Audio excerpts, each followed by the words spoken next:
all work in the darkness. Il dit je suis ok pour faire le film. Je dis bon super. La seule condition c'est qu'on met des vraies balles. You believe in heaven? I don't know if I believe in heaven, but I believe in hell. You don't gotta let it inside you. You ain't got what it takes for this life. C'était compliqué au début parce qu'il m'a dit je veux compliqué. plus jouer. Je dis mais tu peux pas ne plus jouer. Enfin la première fois que je lui ai proposé, il m'a dit non mais parce qu'on se connaissait via Adèle Exarchopoulos qui avait joué dans The Last Fest, le film qu'a dirigé Sean. Et quand elle a fait The Last Fest, comme il y avait des scènes au Libéria, elle lui a montré Johnny Mad Dog. Quand il a vu Johnny Mad Dog, il a dit j'adore le film, je voudrais rencontrer Jean-Stéphane et tout. Donc on se parlait par email. Je me souviens quand je tournais une prière avant l'aube, il m'avait envoyé des emails en Thaïlande et tout. Je dis ah j'adorerais le rencontrer parce que j'adore Sean Penn. Et après quand le film, on m'a proposé le film, je dis ben, Sean il serait parfait. Donc je l'ai appelé. Et il m'a dit, écoute, j'ai plus envie de tourner, je vais faire mon film Flashdance, j'en ai marre d'être acteur, j'ai pas envie de faire ça, quoi. Et puis il me dit, mais par contre, si un jour tu viens à LA, voyons-nous, ça serait sympa qu'on se rencontre, quoi. Je dis, bon, allez, allons-y, je vais y aller. Donc la semaine d'après, je l'ai appelé et je lui ai dit, bah tiens, par hasard, j'arrive à LA, est-ce qu'on peut prendre un café, quoi. Il me dit, tu restes combien de temps? Je dis, je reste une semaine. Il me dit, tu vas où? Je dis, je vais à l'hôtel. Il me dit, viens à la maison si tu veux, tu peux rester chez moi toute la semaine. Et c'est comme ça qu'on a réussi un peu on a fait connaissance et j'ai essayé tous les jours de le convaincre à faire le film, quoi, sans dévoiler le scénario. Il dit je suis ok pour faire le film. Je dis bon super. La seule condition c'est qu'on met des vraies balles et on tourne ça le premier jour de tournage. Je dis bon ok. Il va falloir que je pense à quelqu'un d'autre. Pendant tout le Covid, il a fait avec son ONG qui s'appelle CORE des vaccinations à Los Angeles. Donc il est très impliqué dans le milieu médical et les urgentistes de LA. Et je dis, Sean, maintenant, voilà, tu as fait ça pendant un an, tu peux faire le film. Il m'a dit, ok, on y va et tout, cette fois, je le fais. Et donc, ce qui a été bien, parce qu'à l'époque, ouais, il avait refusé, alors que je pensais que c'était vraiment lui qui devait faire le film. Ouais, je m'étais mis ça en tête. ouais. Lui et Ty, pour moi, c'était une évidence, quoi. You froze the other night. What? With the gunshot patient. On sent qu'ils ont un vrai respect l'un envers l'autre. Et ils ont démarré ensemble Enfin, Ty, il a démarré son premier film avec Sean dans Tree of Life, qui était le film de Terrence Malick. Il lui a apporté des bières et tout ça, et donc ils se sont pas, parce qu'il avait, je sais pas, une dizaine d'années, Ty. Et Sean lui avait dit, ben, j'aime le bartender, le barman avec qui il m'amène des bières qui a 10 ans et tout ça, quoi. Et ouais, ils avaient un vrai respect, quoi. Il y a une différence entre travailler avec des acteurs anglo-saxons comme ça et français. Est-ce qu'il y a une différence de méthode de travail? J'ai travaillé avec très peu d'acteurs français. Finalement, tout ça. ouais. Moi, j'ai Béatrice Dalle, mais Béatrice, elle est un peu particulière dans son monde. C'est Nicolas Becker qui a fait la musique sur Black Flies et qui était, à l'époque, au départ, il était bruiteur. Il dit c'est très marrant comment on bruite un film américain ou un film français parce que les Américains sont beaucoup plus physiques, donc il y a beaucoup plus de choses à faire au niveau corporel que les Français qui sont beaucoup plus par la parole, j'imagine. Ah ouais. Et je trouvais que c'était intéressant de point de vue d'un bruiteur de voir cette différence. On a l'impression que tu demandes beaucoup à tes acteurs. Beaucoup d'implications physiques, émotionnelles. Enfin, on souffre en vie avec eux. Non, ouais, parce que j'ai l'impression qu'il faut qu'ils souffrent un peu aussi, quoi. Enfin, là, c'était compliqué parce qu'on tournait tout en plan séquence et à 360 degrés. Donc et la là, nuit. Et la nuit, souvent. Donc chacun, ils arrivaient, ils sortaient de la voiture avec leurs sacs. C'est lourd parce que ces ambulanciers, je trouve que c'était intéressant à montrer aussi. Ils portent à chaque fois des sacs, des bonbonnes à oxygène, des trucs, ils trimballent. Et parfois, ils montent des escaliers pour arriver là où il y a le patient, puis ils vont redescendre avec le patient qui est lourd dans des chaises, des brancards et tout. Et j'ai trouvé que avec quelque chose de physique qui est intéressant à montrer. C'est jamais facile comme dans une série américaine où ils arrivent et boum, boum, boum, tout est laborieux. Ah oui. Et j'avais envie qu'ils fassent ça. Et parfois, c'était difficile, surtout pour Sean. C'est-à-dire qu'avec les sacs, il en avait marre. Pourtant, il est costaud. Ouais. On le il voit. a vraiment joué le jeu, quoi. Mais c'est vrai que c'est fatigant. Et pour le chef-op aussi, parce qu'il suit avec la caméra dans les escaliers, on monte. J'aimais bien parce que je trouve qu'on garde comme ça le rythme de la scène quand on a fait du début à la fin. Plutôt que commencer à découper, après, je me perds aussi là-dedans. Alors que de tourner en plan séquence, je pense qu'il y a un côté aussi qui correspond aux appels d'urgence, où on est comme ça dans un temps limité et on ne sait pas si... Et ça oblige toute l'équipe aussi d'être sur le qui-vive, un peu les acteurs, mais aussi les techniciens, toute l'équipe autour, à voir ce qui se passe. Is it worth it? It's the job. Et est-ce que le fait que tu as mis à New York, ça donne l'envie aussi de faire ce film?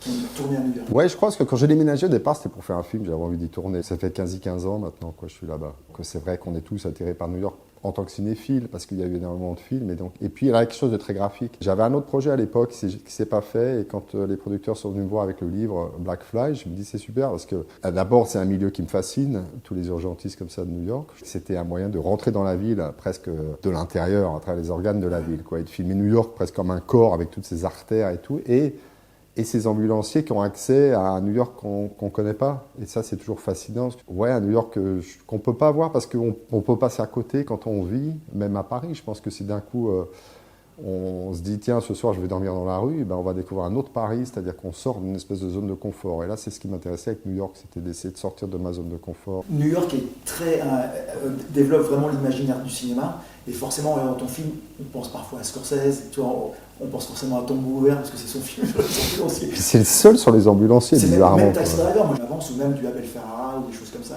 Est-ce que c'est des gens qui ont été importants pour toi? Ouais, forcément, il marque aussi New York, quoi. Et Abel, on s'est rencontrés, on est devenus amis et tout ça. Et donc, même il était venu chez moi à un moment donné, il me dit, oh, mais t'habites dans le Zimbabwe, toi, parce que c'est un quartier plus populaire de... Et en fait, récemment, j'ai découvert qu'il avait tourné dans ma rue King of New York. Et Scorsese m'a vachement influencé, mais plus, c'est vrai, les Mean Street et Taxi Driver à l'époque, parce que je trouve que, j'adore de Taxi Driver, ça montre aussi une réalité de New York qu'on peut plus voir aujourd'hui, sur la 42e rue. Ça devient un document sur New York. J'aime quand le film aussi devienne des documents. Et c'est des films comme ça qui restent. Il y en a un qui me fascine pour ça aussi, c'est le Gloria de Cassavetes, parce que Gloria, il a tourné dans la rue à la façon Cassavetes, donc il y a un côté très réel comme ça. Ce qui est difficile, parce qu'à New York, on nous demande, les unions, qui sont les syndicats du cinéma, demandent de tout contrôler, donc ils veulent arrêter les voitures, les passants, et puis recréer pour le cinéma, ce qui devient d'un coup faux. Et moi, c'est tout ce que je déteste, donc ça a été difficile par rapport au film, parfois, parce que je préférais, ici, traverse la rue, il faut demander des autorisations spéciales et tout ça, et que moi, c'est pas mon cinéma, j'aime que la caméra s'adapte à ce qui va se passer, et d'essayer de capturer un réel comme ça de New York d'aujourd'hui. Ça m'intéressait aussi, parce que c'est un New York qui disparaît, finalement, tous ces quartiers plus populaires se gentrifient beaucoup, et changent, et j'aimais bien, moi j'ai le métro aérien en face de chez moi et tout, il y a comme ça un grouillement que je trouvais intéressant de retranscrire à travers le film. You think you're saving people? I give you about 2 weeks. Et Mike Tyson, t'as une anecdote à raconter avec lui? Parce que This guy from Colorado, I'm putting him in a rut. Tout le monde l'aime, je crois, Mike Tyson, il a ça, et que ça m'intéresse aussi parce qu'il est de Bronzeville, qui est vraiment un quartier où on a tourné, qui était de Brooklyn, donc c'est une figure de Brooklyn, il a grandi là-bas, donc il était quelque part une figure de Brooklyn qui avait réussi à s'en sortir à travers son métier. Et je pense que c'était important aussi, il reste une image importante pour tout le monde là-bas, parce que c'est l'image de la réussite. Et donc d'un coup, ils deviennent le chef des ambulanciers. Je trouvais qu'il y avait symboliquement quelque chose qui m'intéressait. Et encore une fois, j'aime les gens pour ce qu'ils ont à l'intérieur et leur expérience de vie. Et Mike, il a apporté cette expérience de vie qui était sa propre expérience. Et je crois que c'est ça qui l'a vachement ému. Et je lui disais, mais par contre, je voudrais te maquiller le tatouage.